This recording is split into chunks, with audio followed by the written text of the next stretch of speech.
Alright, so this one's going to be a bit of a different video from what I typically do. And so today we're going to be looking at a pretty interesting chess puzzle. And this one I think is quite instructive, particularly where the endgame is concerned.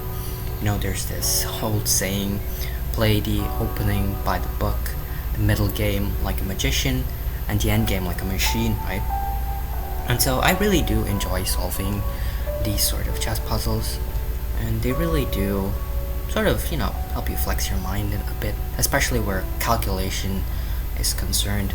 So I think they're fun, and this one in particular, I think, particularly if you're looking to improve your chess, right? Studying endgames, I think, certainly is one of the fastest ways that you might be able to improve. But okay, what's the general approach when you're looking at a puzzle like this, or any chess position for that matter? Well, they tell you look at checks first, right? And then you look for captures, and then you look for threats, and then perhaps you can analyze quiet moves after. And the reason why you look for forcing moves or checks, right, or even captures, is because they sort of reduce the number of variations that you have to calculate. And so if you can imagine, right, that every single move that you have, if you took a brute force approach, right, say for instance we've got 4 pieces as black that we can move, right, and then for instance this pawn has 2 squares that it can go to, and then you have to look at, okay, all the possible replies that my opponent has, and then all the possible replies after that, and you can see it becomes a tree.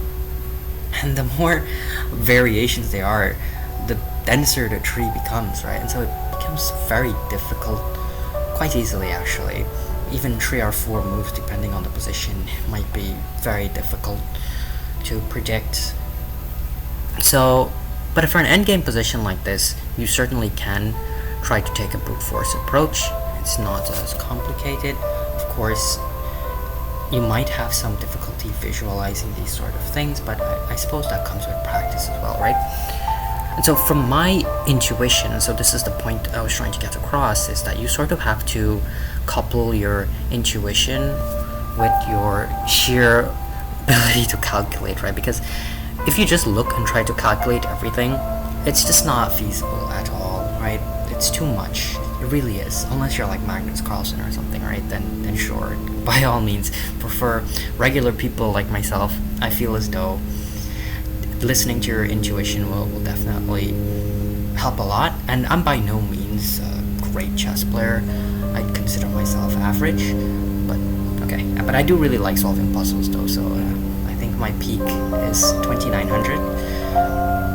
So right now I recently got back 2800 because I haven't been playing for a very long time, so it took me a while to sort of redevelop those abilities that I had.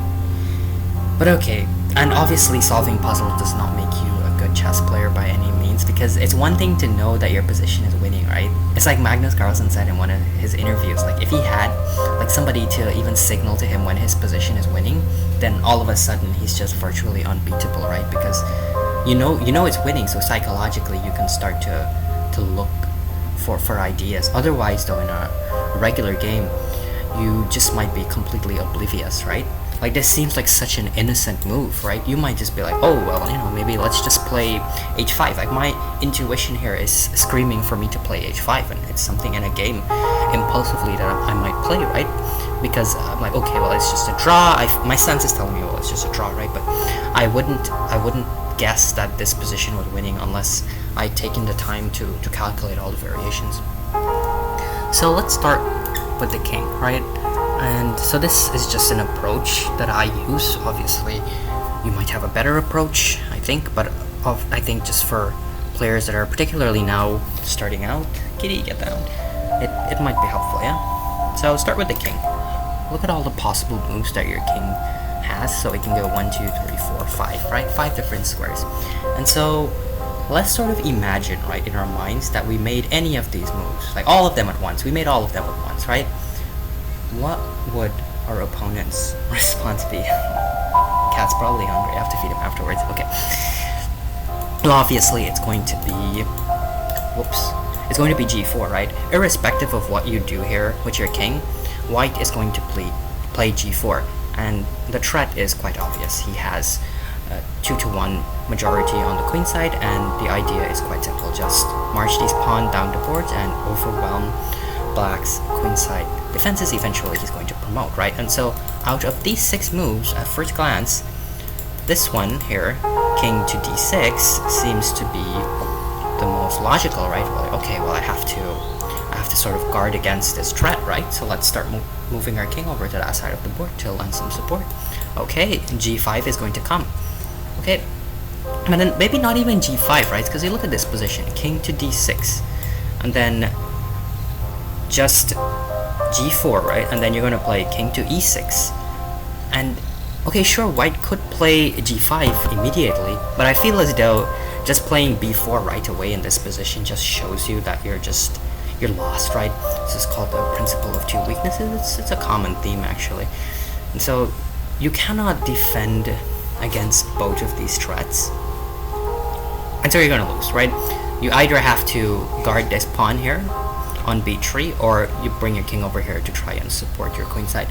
Irrespective of what you do, if you do choose a passive option like moving your king to d6, then it's not going to end well. So we can rule out king to d6.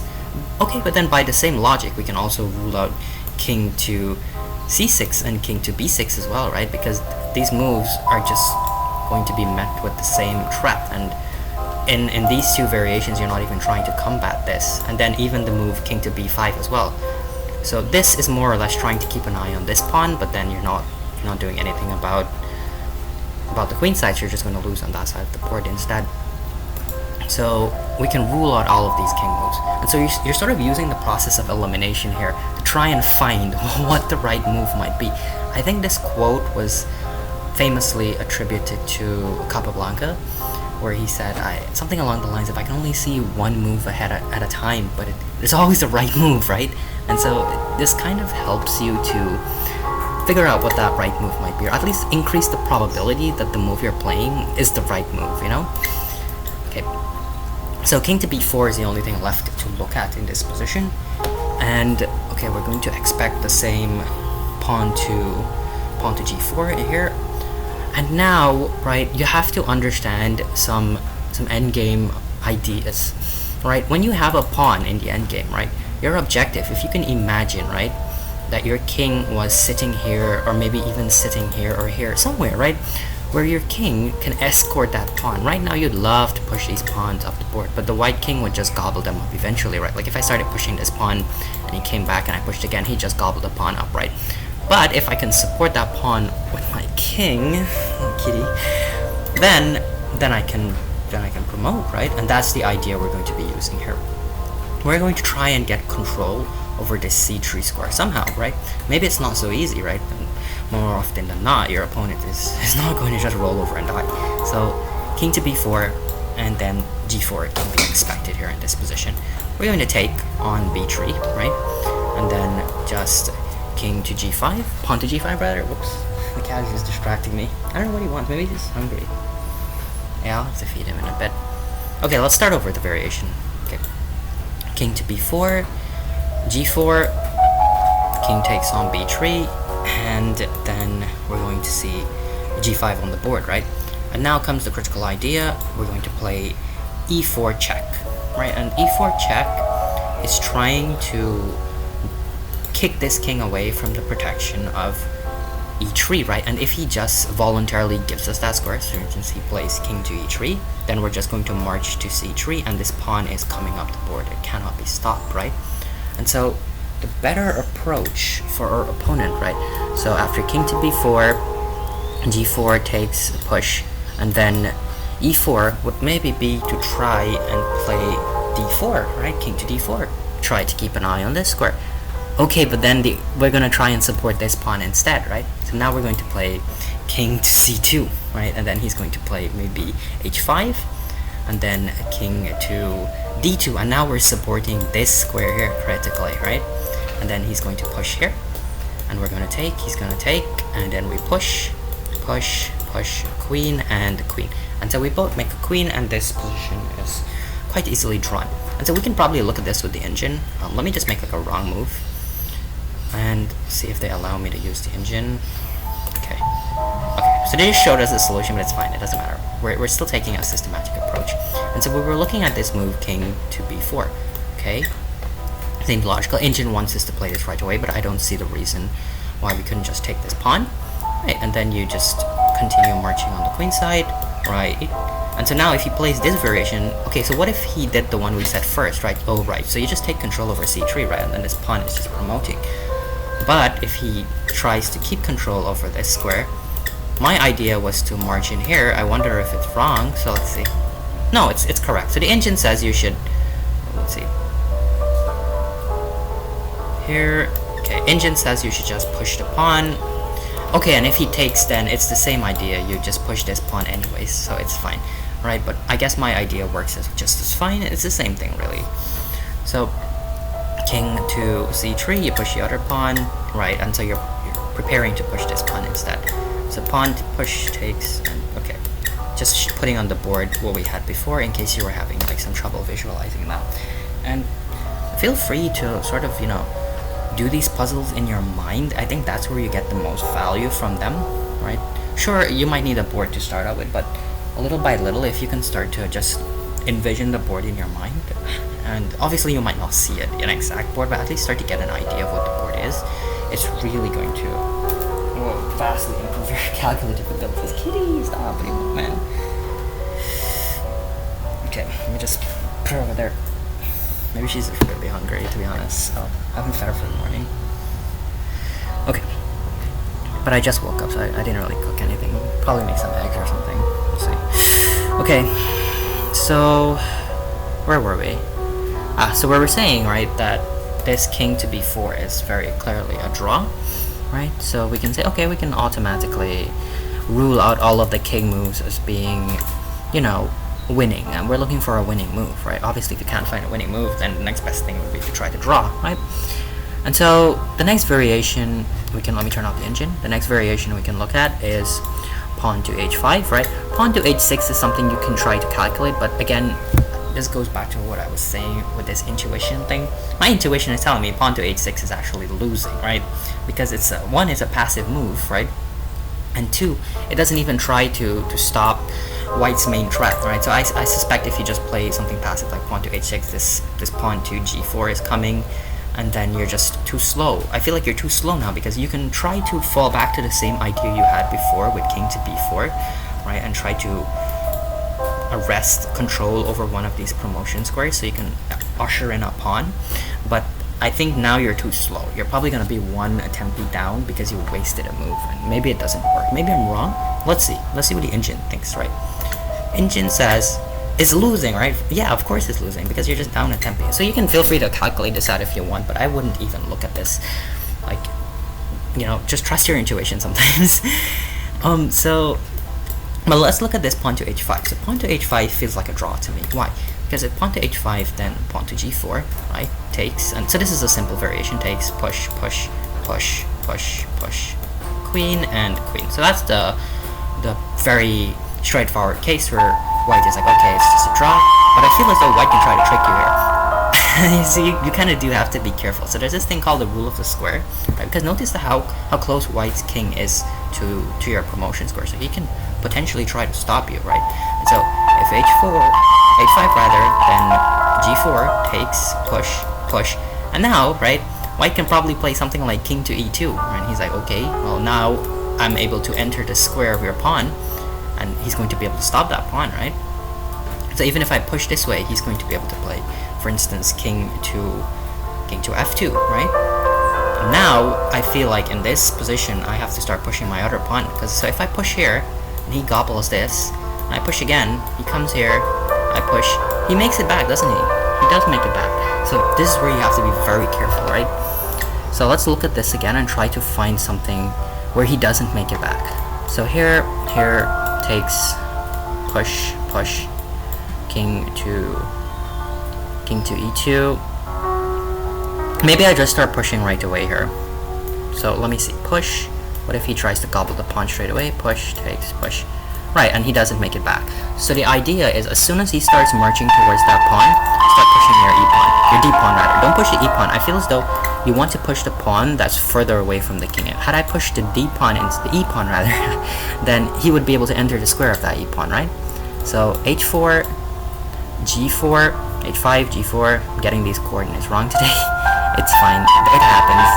And so, okay, you take, he pushes, you push king to e2, right? And then we were saying, don't push the d pawn. Let's see what would happen if we did push the d pawn, right?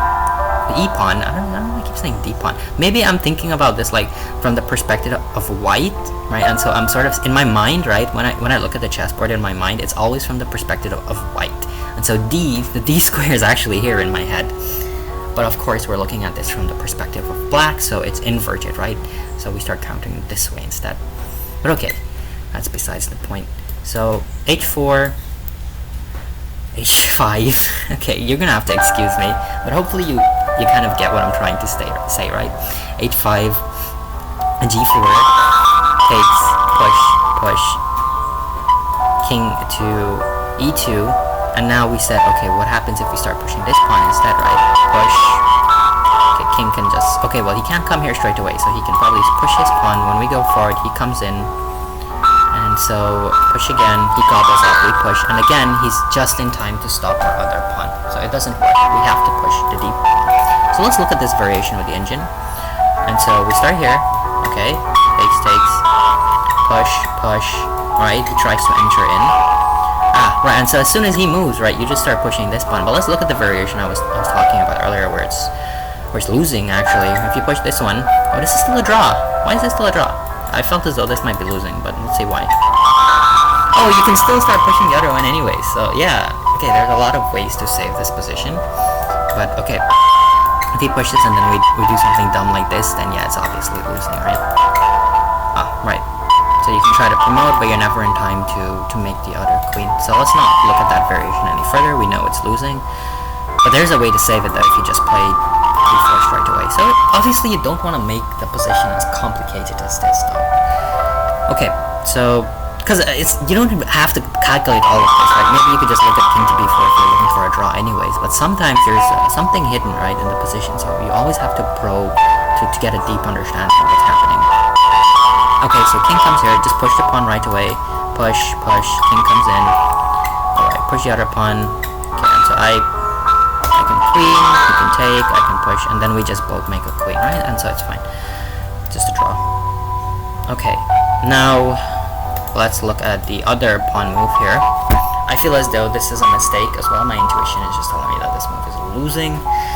Why? Right, so it's a tricky move, I feel like, because remember that idea we had before where if we can get control over c3, then maybe one day we can usher this pawn on the board. And so by playing d4, right, I feel as though like in a blitz game or something, your opponent might impulsively play king to e4. I feel as though king to e4 is something I might impulsively play like in a bullet game or something, because I'm like, oh yeah, look, he's dropping this pawn, right?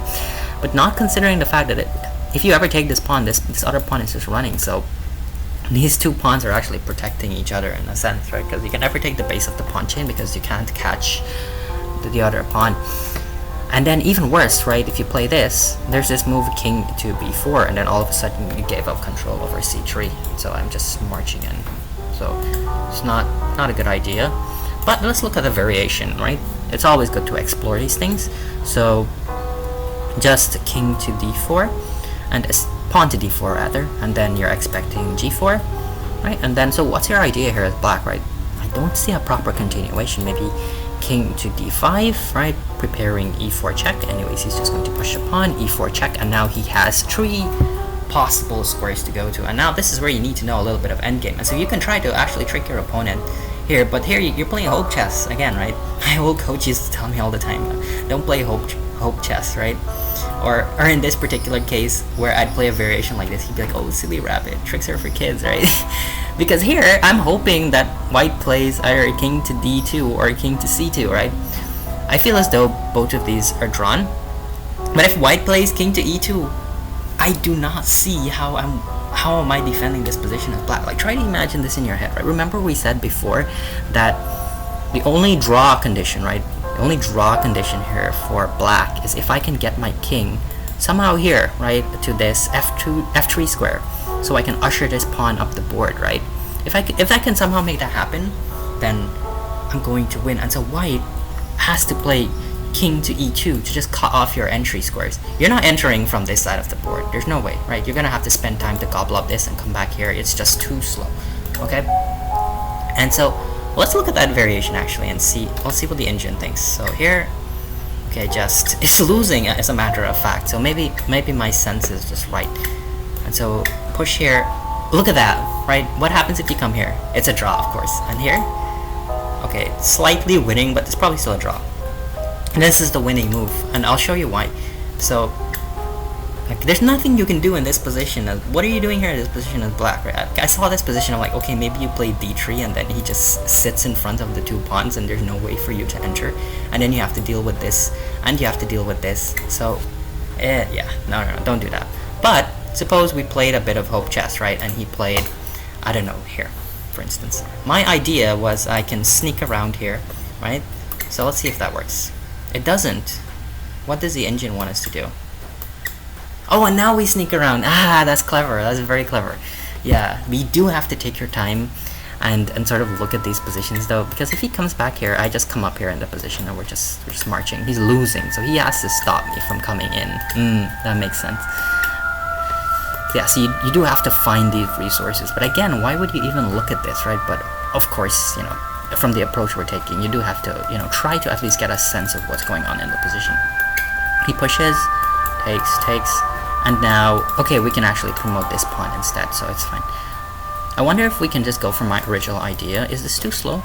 I feel like this might be too slow. Yeah, it is too slow, so you have to promote this pawn.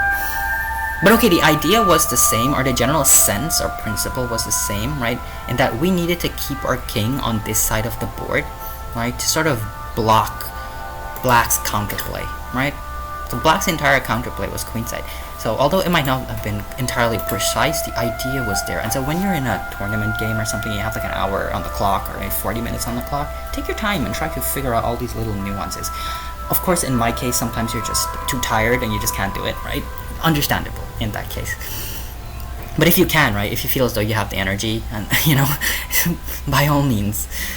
Okay, so now we look at the only move left in the position, right, that's winning. Whoops, take this off, and it's pawn to e4 check. And now, right, based on everything that we've done, we can understand almost immediately why this move pawn to e4 check is winning, right? Because pawn to e4 check, right, what is he going to do? He has to come to one of these squares. And automatically we can rule out 2 of these squares. We can rule out e3 and we can rule out e2. Why? Because we said if he ever gave up control over this c3 square, he's in big trouble, right? And so if he plays king to e2 or king to e3 here, we're just gonna step in with the king, right? And he's gonna lose control over this square. This pawn is gonna drop as well. And you know, this d pawn is just not going to be, it's gonna be unstoppable. And so black is just, white, I mean, is just gonna lose the game. So he has to play something along these lines, right? And so let's say he plays, I don't know, maybe king here or king here. Well, if he comes here as well, then we're just going to step in, right? So he's giving us control over this square.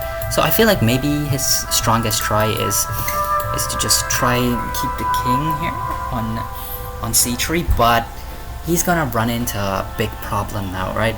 In that after e4, king to c3, for instance, we have, and it doesn't matter which king move he makes, by the way, we always have this move h5, which just completely paralyzes white's queenside majority, right? Because now he cannot play a g4. Remember, g4 was his primary threat in the position, but if he plays g4, remember, we forced him to step away from these 2 squares because he cannot give up control. Now in his case, it's the principle of 2 weaknesses, because he cannot defend, right, on this side of the board, and he cannot defend on this side of the board. So before, when his king was on this side, he could easily just get into the square of the pawn, right? But now that's no longer the case. And so this move g4 is just losing on the spot if he steps in this direction. Okay, so maybe he tries something passive, right? Let's say, what if he does something like, I don't know, g3, right? I don't see why he would play that, but okay, but now our pawn center is just mobilizing, right? And these pawns are coming up the board, and all of a sudden, white is too slow, right? White is just too slow. He doesn't have any counterplay left. His position is just completely pacified. So, okay, I don't know. I don't see how he's going to proceed, right? So let's see what the engine ends up doing here. Let's reload this one. So here, okay, so engine comes back here, still keeping an eye on this square, and now critically we have to pacify his position. So he's coming towards this side of the board, which I think is just not good. He's just giving up control here. So the engine always finds a way to sort of try to trick you, and so you do have to be careful. But remember what we were saying before about we had to find a way to prevent the king from entering the square of this pawn. So here we can push, right? Here it's safe to push, because if we push, you notice we're covering this square and we're covering this square, so he cannot step towards. However, if we push now, right, we're in big trouble because we're giving up control over f2. Can't do that, right? If we give up control over f2, he's just going to step in like this and gobble up the pawn. So what we can do is give a check here on d4, and that's going to force him to step away, right, from that critical square, and we're going to be able to promote. So d4 check, right, and now we push, just can't be stopped. And here he's going to be able to make a queen as well, but we have this queen to e3 idea, and of course white is going to have a barrage of checks. And again, here you have to know your endgame, right? The win condition obviously is to gobble up this pawn and promote this pawn, because we're so close to promotion, right? And so the trick in these type of endgames is to find a way to get your king, right, maybe to this side of the board, right, or even here. And so when white gives you a check, because the board is open, right, but when white gives you a check, you can block with your queen and give a check as well. Like, just imagine, right, just imagine a position where your king was here and the white queen gave a check here, and maybe your queen was like here, for instance, right, and then you just came here and blocked with check. And so that's the common motif in this endgame, is to try and trade off the pieces, but you have to be very careful with how you do it, obviously. But and so as black, you have a lot of flexibility, you have a lot of time, and obviously a little bit of practice can help you in these sorts of positions as well. But let's go back here. I want to see what would happen if, for instance, in our variation we were looking at, oh nope, so this is just losing straight away to, but what happens if we play this though? Yeah, it's still losing, it doesn't matter. So again, he steps away, he gives up control over this square, right? I don't see, maybe he plays something passive. Now we give the check, right? The pawns are mobilizing, like I said. And then, yeah, we're still getting entry to this square, like, you know? What happens even if I play, like, is this losing? No, even this is winning, right? Because we still get access to this square. So it's the same idea over and over again. As long as you understand the idea, what you're trying to do, right? Then you're going to be able to, it doesn't, you know, there are many variations that can be winning. Sure, you might not find the most optimal variation at times, but you know, yeah. Now this is just, again, the same thing. His king is just stuck out in the opening. You're gonna get a bajillion queens. It's not, this, in fact, this is a better variation than the other one, right? Because now you have 2 pawns instead of 1, so it's even easier, and this pawn is much closer to promotion than this one. Alright, so I think I've yapped enough. Hopefully you were able to at least learn something, or, you know, at the very least enjoy solving a puzzle. So yeah, that's my video. I know I haven't made one in a very long time, and maybe we'll look to make a couple in the weeks to come, but we've just been super duper busy lately.